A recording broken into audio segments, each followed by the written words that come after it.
नमस्कार, मैं विजय लक्ष्मी, सहायक आचार्य राजनीति विज्ञान, गौरी देवी राजकीय महिला महाविद्यालय, अलवर।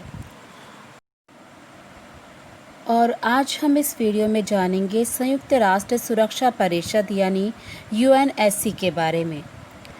राष्ट्र संघ के अनुभवों ने संयुक्त राष्ट्र के निर्माताओं के मस्तिष्क में ये धारणा उत्पन्न करा दी थी कि समूचे विश्व समुदाय के अंदर एक 5 महाशक्तियों का समुदाय भी विद्यमान है, जिनकी मित्रता एवं मतैक्य पर ही विश्व की शांति एवं सुरक्षा कायम रह सकती है। इसलिए डम्बार्टन ऑक सम्मेलन में इस बात पर अधिक बल दिया गया कि एक ऐसा अंग होना जरूरी है जिसकी सदस्यता सीमित हो, जिसमें 5 बड़े राष्ट्रों को प्राथमिकता हो, जो विश्व में शांति और सुरक्षा की रक्षा हेतु कार्य कर सके और जो अंतर्राष्ट्रीय समुदाय के लिए एक सजग प्रहरी का कार्यभार ग्रहण कर सके, जिसका सत्र निरंतर चलता रहे और जो शांति के लिए संकट आने पर या शांति भंग होने पर जल्दी निर्णय लेकर उनका निराकरण करने के लिए तुरंत और प्रभावी कार्यवाही करने में पूर्णतः सक्षम हो। इसलिए संयुक्त राष्ट्र के निर्माताओं ने इस विश्व संस्था की संपूर्ण शक्ति सुरक्षा परिषद में अंतर्निहित की। सुरक्षा परिषद को अंतर्राष्ट्रीय शांति एवं सुरक्षा का महत्वपूर्ण अंग माना जाता है। महासभा की अपेक्षा सुरक्षा परिषद बहुत छोटा सदन है, लेकिन उसकी शक्ति महासभा की अपेक्षा बहुत व्यापक है। यदि महासभा एक विमर्शात्मक अंग है, तो वहीं सुरक्षा परिषद एक प्रवर्तनात्मक अंग है।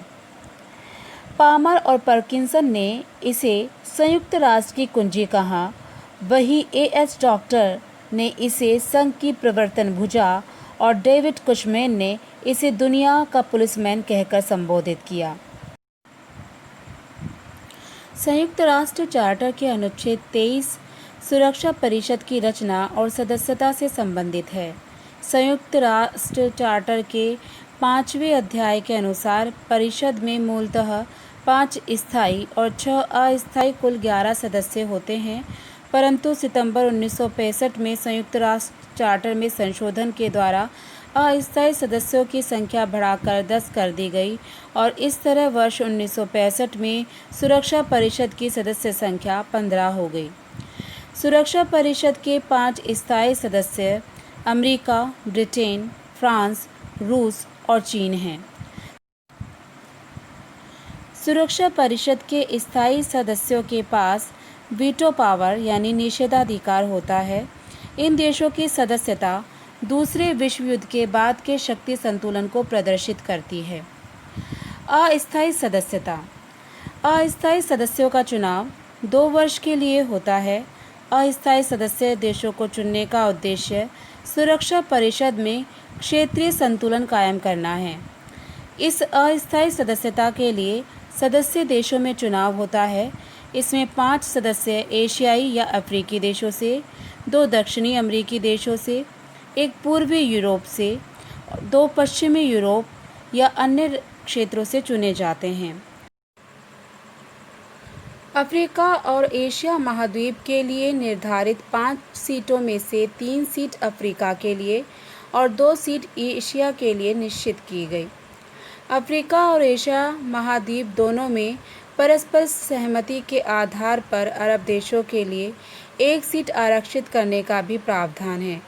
दोनों महाद्वीप के द्वारा प्रत्येक 2 वर्ष में क्रमशः 1 अरब देश की सदस्यता का अनुमोदन करता है। वर्तमान में सुरक्षा परिषद के अस्थायी सदस्यों में यानी नॉन परमानेंट मेंबर्स में Belgium, Dominican Republic, South Africa, Germany, Indonesia, Saint Vincent and the Grenadines, Estonia, Niger, Tunisia और वियतनाम जैसे देश सम्मिलित हैं। संयुक्त राष्ट्र महासभा द्वारा 7 जून 2019 को सुरक्षा परिषद के 5 नए अस्थायी सदस्यों का साल 2020-21 के लिए चुनाव किया गया। ये देश थे Saint Vincent and the Grenadines, Estonia, Niger, Tunisia और वियतनाम। इसमें Saint Vincent and the Grenadines अब तक का सबसे छोटा राष्ट्र है जिसे सुरक्षा परिषद की अस्थायी सदस्यता मिली। वहीं Belgium, Dominican Republic, South Africa, Germany और इंडोनेशिया की सदस्यता दिसंबर 2020 तक समाप्त हो जाएगी। जून 2020 को 193 सदस्यीय संयुक्त राष्ट्र महासभा के अस्थायी सदस्यों के तौर पर भारत, मैक्सिको, आयरलैंड और नॉर्वे को चुना गया। मतदान के दौरान भारत के पक्ष में 194 वोट पड़े और अब भारत को 2 साल यानी 2021-22 के लिए अस्थायी सदस्य के रूप में चुन लिया गया है। सुरक्षा परिषद संयुक्त राष्ट्र का निरंतर कार्य करने वाला निकाय है। यह स्थायी रूप से सत्र में रहती है। इसकी बैठक 14 दिन में एक बार होती है और यदि आवश्यकता हो अर्थात अंतर्राष्ट्रीय शांति और सुरक्षा को खतरा उत्पन्न हो जाए तो इसकी बैठक अल्प सूचना पर अर्थात 24 घंटे की सूचना पर बुलाई जा सकती है। सुरक्षा परिषद में प्रत्येक सदस्य राष्ट्र के सिर्फ एक प्रतिनिधि रहते हैं। इस तरह से परिषद की बैठक में अधिक से अधिक 15 सदस्य उपस्थित होते हैं, जिससे गंभीर विषयों पर विचार विमर्श करने और निर्णय देने में सुविधा होती है। सुरक्षा परिषद के प्रत्येक सदस्य राज्य का एक प्रतिनिधि संघ के मुख्य कार्यालय में बना रहता है। सुरक्षा परिषद की मतदान प्रक्रिया का उल्लेख अध्याय के 27वें अनुच्छेद में किया गया है। सुरक्षा समिति के प्रत्येक सदस्य का एक मत होता है। समिति के निर्णयों को 2 भागों में बांटा जाता है। पहला है प्रक्रिया संबंधी मामलों में निर्णय।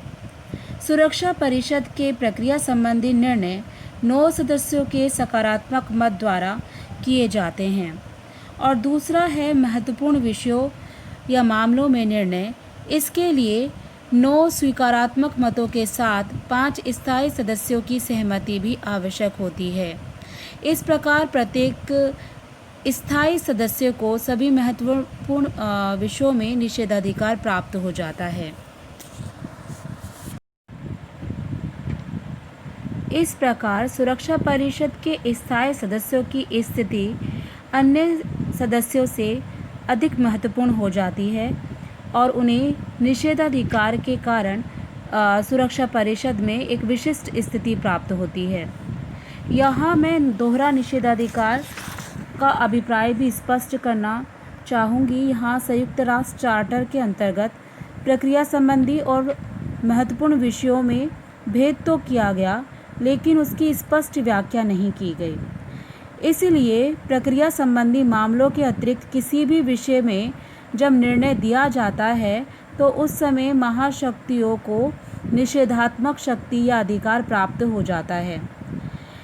इसके अलावा वीटो का प्रश्न उस समय भी उठता है जब सुरक्षा परिषद को ये तय करना होता है कि कोई विषय प्रक्रिया संबंधी है या नहीं। चूँकि यह प्रश्न कि कोई विषय प्रक्रिया संबंधी है या नहीं, ये कार्य एक विधिक प्रश्न नहीं है, इसलिए इस पर निर्णय लेते समय 9 सदस्यों के मत अनिवार्य है, जिसमें 5 स्थायी सदस्यों की सहमति भी आवश्यक होती है। इस प्रश्न के निर्धारण में स्थायी सदस्य दूसरे वीटो यानी सेकंड वीटो का प्रयोग कर सकते हैं। इन प्रावधानों के कारण ऐसा कहा जाता है कि दोहरी वीटो की शक्ति के कारण महाशक्तियों को ऐसा अधिकार प्राप्त हो जाता है जिसके द्वारा वे सुरक्षा परिषद की किसी भी कार्यवाही को रद्द करवा सकती है। संयुक्त राष्ट्र सुरक्षा परिषद विश्व शांति एवं सुरक्षा की सर्वोच्च संरक्षक है। अनुच्छेद 24 में लिखा है कि चार्टर के अंतर्गत इसे विश्व शांति और सुरक्षा बनाए रखने का विशेष उत्तरदायित्व सौंपा गया। अनुच्छेद 25 के अनुसार इसके सदस्य वर्तमान चार्टर के अनुसार सुरक्षा परिषद के निर्णयों को स्वीकार करने तथा लागू करने की स्वीकृति देते हैं। सुरक्षा परिषद को कुछ विशिष्ट शक्तियाँ दी गई, जिनका ब्यौरा चार्टर के अध्याय 6, 7, 8 और 13 के अंतर्गत किया गया है। सबसे पहली शक्ति है विमर्शी शक्तियाँ यानी डेलिब्रेटिव पावर्स। संयुक्त राष्ट्र की सुरक्षा परिषद की विमर्शी शक्तियों में बहस, छानबीन और जांच पड़ताल तथा सिफारिशें करना शामिल है। सुरक्षा परिषद अंतर्राष्ट्रीय शांति एवं सुरक्षा के मामलों पर बहस कर सकती है, उनकी छानबीन कर सकती है और तत्संबंधी सिफारिशें प्रदान कर सकती है। यह संयुक्त राष्ट्र के सदस्यों को शांतिपूर्ण ढंग से अपने झगड़ों का निपटारा करने के लिए कह सकती है। इस तरह के झगड़ों के किसी भी स्तर पर यह उचित प्रक्रिया और साधनों के बारे में सिफारिशें कर सकती है। यही अंतर्राष्ट्रीय शांति और सुरक्षा संकट का निर्णय करती है। सुरक्षा परिषद शस्त्रों के नियमन करने के लिए योजना बना सकती है। इस उद्देश्य के लिए यह संयुक्त राष्ट्र का परमाणु ऊर्जा कमीशन के कार्यों का निरीक्षण करती है। दूसरी हैं प्रवर्तन शक्तियाँ यानी एनफोर्समेंट फंक्शंस। सुरक्षा परिषद को संयुक्त राष्ट्र की प्रवर्तन बाजू यानी एनफोर्समेंट आर्म्स कहा जाता है। प्रवर्तन कार्रवाइयों का प्रयोग करते समय सुरक्षा परिषद पहले वे साधन अपनाती है जिसमें किसी प्रकार की सशस्त्र सेनाओं की आवश्यकता ना पड़े, यानी संबंधों में व्यवधान या इंटरप्शन ना पैदा हो, जैसे कि रेल, समुद्र, वायु, रेडियो, टीवी, डाक या कूटनीतिक संबंधों में कोई अवरोध उत्पन्न ना हो। यदि किसी राष्ट्र ने सुरक्षा परिषद के शांतिपूर्ण समाधान की अवज्ञा की हो तो वह सभी सदस्यों से इस बात का अनुरोध करती है कि वह अपराधी से या अपराधी राष्ट्र से अपने आर्थिक संबंध पूर्ण या आंशिक रूप से समाप्त कर ले। सदस्य राष्ट्रों से ये भी कहा जा सकता है कि उक्त राष्ट्र से हर तरह के कूटनीतिक संबंध समाप्त कर लिए जाएं और सभी सदस्य राष्ट्र उनसे सब तरह के रेल, समुद्र, वायु, पोस्ट, रेडियो, टेलीफोनिक या संचार के अन्य संबंध समाप्त कर ले। खाड़ी संकट के समय 1990-91 में इराक के खिलाफ सुरक्षा परिषद ने सैनिक कार्यवाही की और अप्रैल 1992 में लीबिया के खिलाफ आर्थिक प्रतिबंध लगाने का निर्णय भी लिया। अपने महत्वाकांक्षी परमाणु कार्यक्रम के कारण ईरान को भी इस तरह के प्रतिबंधों का सामना करना पड़ा। उत्तरी कोरिया का भी एग्जाम्पल हम यहाँ पर ले सकते हैं। यदि सुरक्षा परिषद को यह विश्वास हो जाए कि शांति भंग करने वाले राष्ट्र के विरुद्ध किए गए असैनिक उपाय अपर्याप्त है तो वह तुरंत जल, थल या नभ सेना द्वारा कार्यवाही कर सकती है। इस तरह की कार्यवाही पूर्ण सैनिक दबाव का रूप भी ग्रहण कर सकती है। इसमें कोई संदेह नहीं कि सुरक्षा परिषद का संगठन ऐसा किया गया है कि यदि उसके सभी स्थायी सदस्य एकमत होकर कार्य करें तो विश्व में शांति भंग होने का भय हमेशा के लिए समाप्त हो जाएगा। सुरक्षा परिषद के निर्वाचन संबंधी कार्य। इस कार्य के अंतर्गत सुरक्षा परिषद नए सदस्यों को संयुक्त राष्ट्र में शामिल करने की सिफारिश कर सकती है।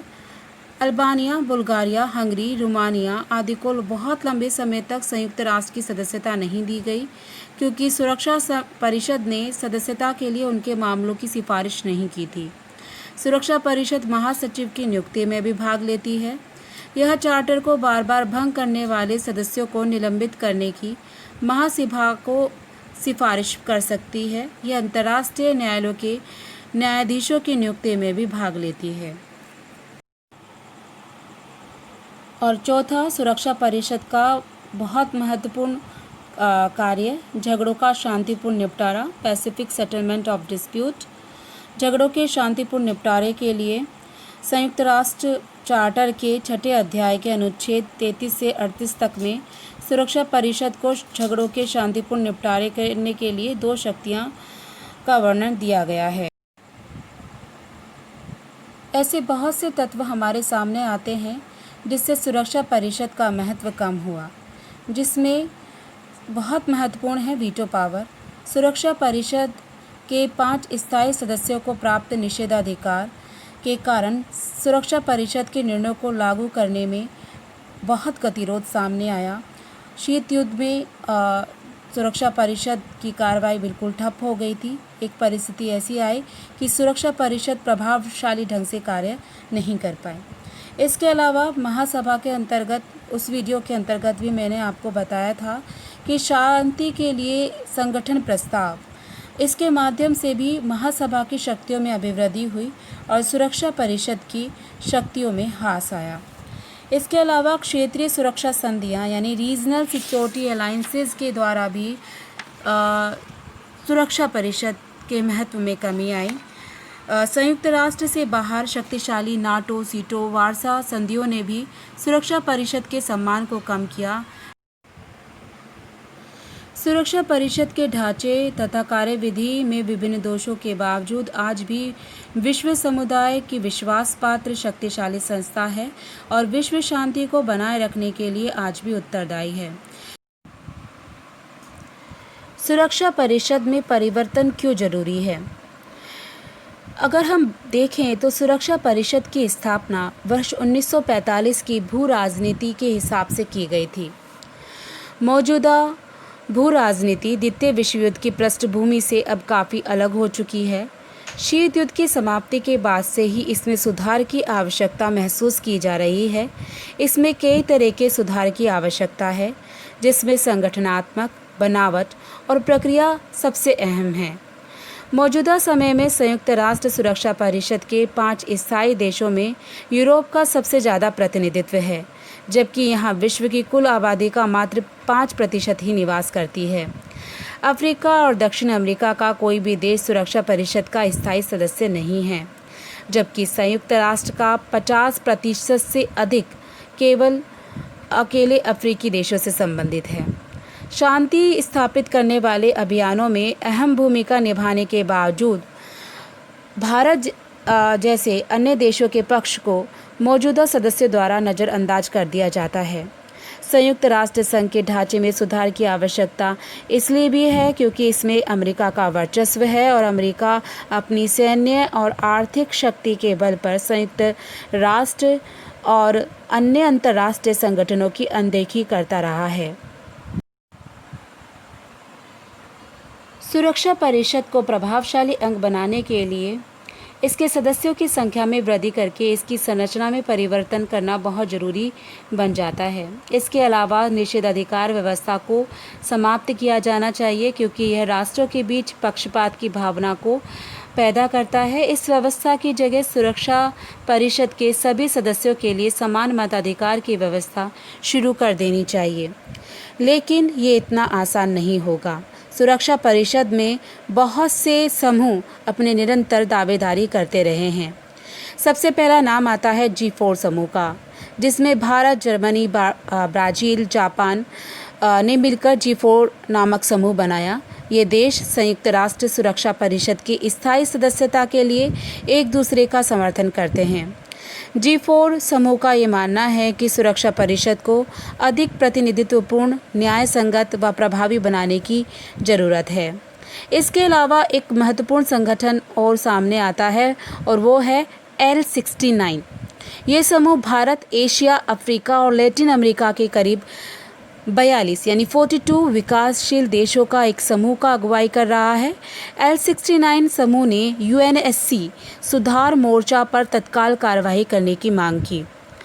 इसके अलावा अफ्रीकी समूह, इसमें 54 देश यानी 54 कंट्रीज़ सम्मिलित हैं। संयुक्त राष्ट्र सुरक्षा परिषद में सुधारों की वकालत करने वाला ये बहुत महत्वपूर्ण समूह है। इस समूह की मांग है कि अफ्रीका के कम से कम दो राष्ट्रों को वीटो की पावर मिलनी चाहिए और सुरक्षा परिषद का स्थायी सदस्य उन्हें बनाया जाना चाहिए। लेकिन क्या ये इतना आसान होगा? नहीं, ये इतना आसान नहीं है। स्थायी सदस्यता प्राप्त करने की इन मांगों के सामने बहुत सारी चुनौतियां हैं, क्योंकि स्थायी जो सदस्य हैं सुरक्षा परिषद के, वो अपना वीटो पावर छोड़ने के लिए सहमत नहीं हैं और ना ही वे इस अधिकार को किसी अन्य देश को देने पर सहमत हैं। भारत की सदस्यता के लिए चार्टर में संशोधन करना पड़ेगा। इसके लिए स्थायी सदस्यों के साथ साथ 2/3 देशों द्वारा पुष्टि करना आवश्यक है। अमेरिका जहां बहुपक्षवाद के खिलाफ है, तो वहीं रूस भी किसी तरह के सुधार के पक्ष में नहीं है। चीन भी संयुक्त राष्ट्र में किसी तरह का सुधार नहीं चाहता। चीन नहीं चाहता कि भारत सुरक्षा परिषद का सदस्य बने। भारत निरंतर सुरक्षा परिषद में अपनी स्थायी सीट के लिए दावा करता रहा है। भारत 8 बार सुरक्षा परिषद का स्थायी सदस्य रहा है। अभी मैंने आपको बताया कि 2021-22 के लिए भारत को अस्थायी सदस्यता प्राप्त हुई। इससे पूर्व भी भारत वर्ष 1950-51, 1967-68, 1972-73, 1977-78, 1984-85, 1991-92 और 2011 और 12 में सुरक्षा परिषद का अस्थायी सदस्य रहा है। भारत को निरंतर महासभा का पूर्ण बहुमत प्राप्त होता रहा। 184 देशों ने वर्तमान में भारत की अस्थायी सदस्यता का समर्थन किया। तो ऐसी स्थिति में भारत बहुत प्रबल दावेदार है स्थायी सदस्यता के लिए, और ये बार बार कहा जा रहा है और भारत के द्वारा ये दावा पेश किया जा रहा है कि भारत को सुरक्षा परिषद की स्थायी सदस्यता मिलनी चाहिए। आज के वीडियो में इतना ही। धन्यवाद।